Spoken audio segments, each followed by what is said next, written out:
This week's show brought to you by Frank Shoup, Georgetown's big name in cars. Roosters, a fun casual joint. Georgetown Advantage Air, now locally owned and operated by Gene Thompson.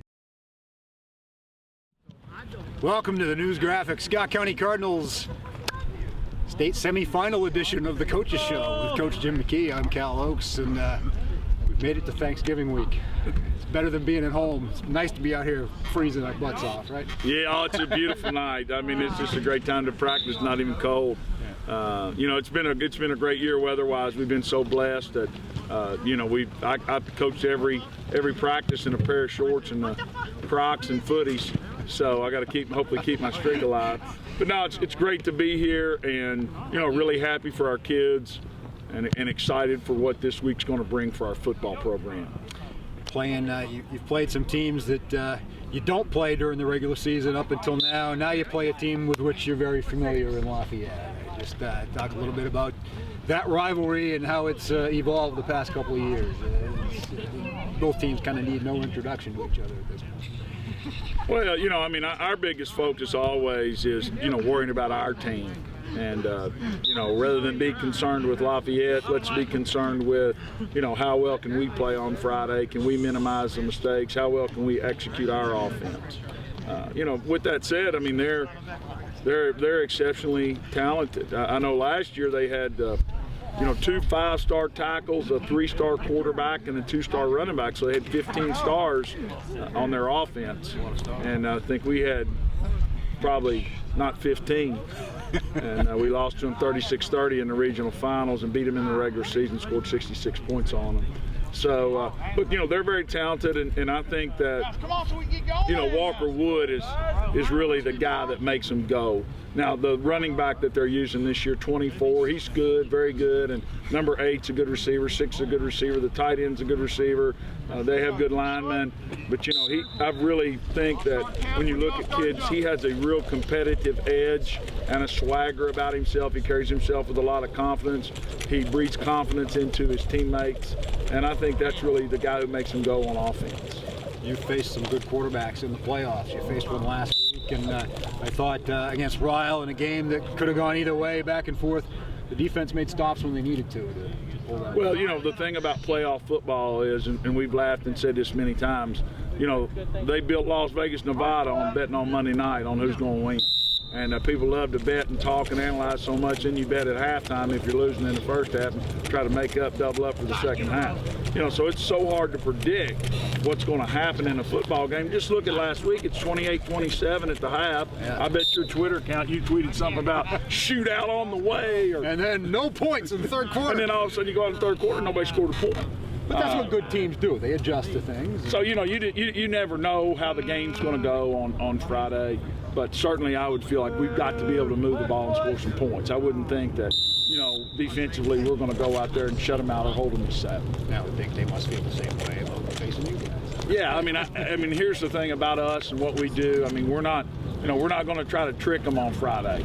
You know, we have a system that we believe in, and you know, we will adjust it a little bit each week based on our opponent and the strength of what our team is. But our core fundamental beliefs are going to remain the same. You know, we're going to run the fullback between the tackles. We're going to run the belly sweep and the buck sweep and throw play action passes. And, you know, if Lafayette can get all that stopped, we're going to be in trouble. If they can't, we're going to score a lot of points. They say the last dance, you better make sure you dance with the girl who brought you. Yeah, you know, you might change a formation or whatever. But, I mean, that's not been my philosophy. I mean, I've been on staffs and I've seen people do it to us. You know, Lafayette came out last year in a defense that was completely different, and they caught us a little bit with our pants down, so to speak. But you know, that's never been my style. You know, I'm going to have something that I'm going to do from the beginning of the season and try to do it throughout the course of the season. We talked last week about a lot of things that were riding on last week's game. You talked about the Christmas tree. You talked about the Thanksgiving dinner. I think this is a fun week in general. It is, you know, and I would like to say thanks to there was a group of moms and supporters, family members, you know, siblings, dads that came up here on Saturday, and I don't know, did you look at the tree? I haven't seen it yet. You ought to be fired. I mean, good Lord. We got, I mean, we talked all about the tree, and you ended up taking a picture of the tree for the show. I thought we probably should have change up the venue. We probably should have gone inside and done the show in front. We should have. Let's start over and go back and go in front of the tree. But you know, I mean, don't give him any ideas. I mean, you know, we went about. I mean, the tree's about 15 feet tall. Seriously, get in there and get a picture of the lights, the sign. The UPS store did the sign for us, and just a whole bunch of people. I'm not going to get into naming names because you know, then all of a sudden that you're going to leave somebody out. But just a whole bunch of people did that, and you know, we got a group of people. And I told you, you know, I don't know what you're doing Wednesday around 12:30, or your family, but there'll be over 200 people that'll go through the line and eat, and you know, you sit down with family members and enjoy it, and it's a great opportunity for our kids to play in the state semifinals. It's not something that, you know, we did it 5 years in a row, and this is a really, really important game for us. You know, I don't want to say that it's more important than next week, but I would say that, you know, we like to be the king of the hill, and we've kind of claimed our stake as the top dog in Central Kentucky, really any sports program. Better than any baseball program or basketball program or track and field. You know, we like to feel like that when you think about high school sports in Central Kentucky and you think about the last decade, the most dominant program has been Scott County High School football. And we need to win and get back to the state championship game to continue to be seen as that. In other words, getting into Boston, going to Lexington, something on the line. Like it's fun. It's awesome. Fun for you guys. And if we lose, you know, we lost last year in the regional finals to Lafayette. You know, we'll walk right over there, shake hands, wish them nothing but the best. You know, and appreciate the fact that they've raised the level of their program. You know, let's be honest. I mean, you have to be careful. I guess they say you're not out to hurt feelings, but you don't like covering a game that we win 56-6. You know, he don't want to go out there and shoot games you win 56-6. And you know, when you can have a local team like what they've done the last couple 3 years, beat us and play us to the wire, and the excitement around it, you know, that's good. It makes you that's elevate the level of your game. And, I mean, I'd love to win the state championship every year and have won 23 state championships like Trinity, but that's not good for football. No. You know, I mean, why do the NFL want teams 8-8? Keeps you watching, right? Pete Rozelle's dream when he was still around was, yeah. And so, you know, it's great. And I hope that after Wood graduates this year, and, you know, they lost Allstat and Young last year, you know, I hope that Jedrick Willis, they've got a Quentin Brown, some really good seniors. I hope they keep their program at the level where they've had it the last 2 or 3 years. I hope it stays just as high because it's good for us and it's good for Central Kentucky. We had Coach Monty on. Just some quick thoughts. You guys have worked together for a long time. 19 years. He obviously means a lot to this program, and the fact that you can kind of trust him to run the defense and do his thing has got to be a big part. I'll trust him as long as he holds them to 14 or less. No. How often does that happen, right? Yeah. No, it's you know, no. Monty does a great job, and the thing about the thing about your staff continuity is, You never know how a game is going to play out, and you're going to win some games where you're just going to be clicking offensively, and you're going to be struggling a little bit for whatever reason defensively, and a couple stops will win the game for you. And then you're going to win some games where offensively, you know, you continually stub your toe, get hold. Like we got two or three holding calls last week. We haven't got a holding call in weeks hardly, and you're going to have to win a game 21-20. And so you got to know that the people that you're coaching with have got your back no matter what. The last thing I'd want would be, you know, us to lose 35-7 on Friday and one of the defensive coaches say, man, we need to get something done with the offense around here. Or us win 52-50 and one of the offensive coaches say, man, we got to shore up our defense.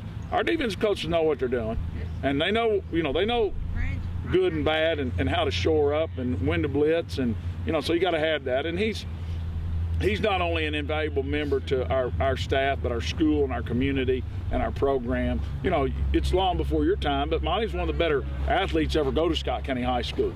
You know, I mean, those are those great arguments. You can sit in the barbershop and argue, or sit around the kitchen table and argue. But, I mean, I can tell you this, when there's a discussion, he's got to be in it.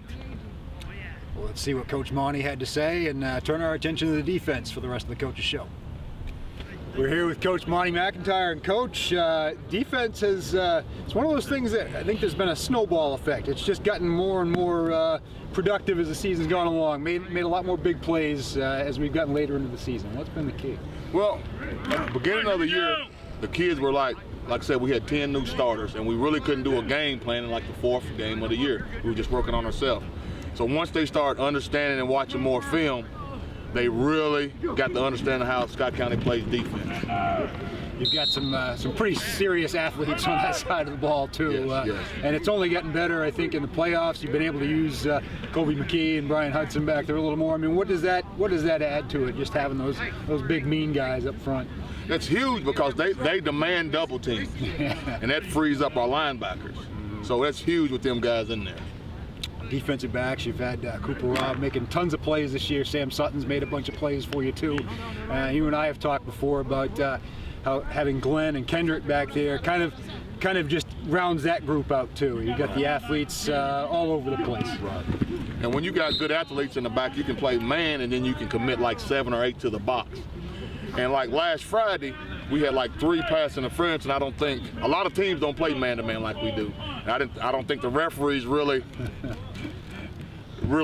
played seen a lot of man-to-man. They like seeing zone, so they gave us a couple of flags. There were a lot of close calls in that game. A lot of close calls. It looked like there was a couple that looked like the kid was right there and just made a play. And, right, that happens. That's football. That's right.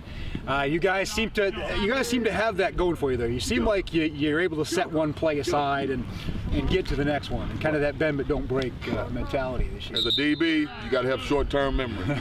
You got to get the last play.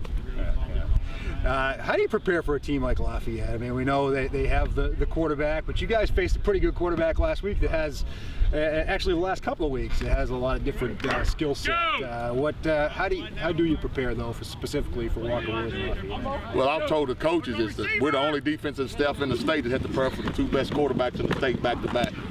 Now, Walker Wood, it's hard to prepare for him because you can be in one situation and he'll scramble, and then that'll just throw the whole defense off. So you just got to be disciplined and fly to the ball. How many years has this been for you on the staff here at Scott County?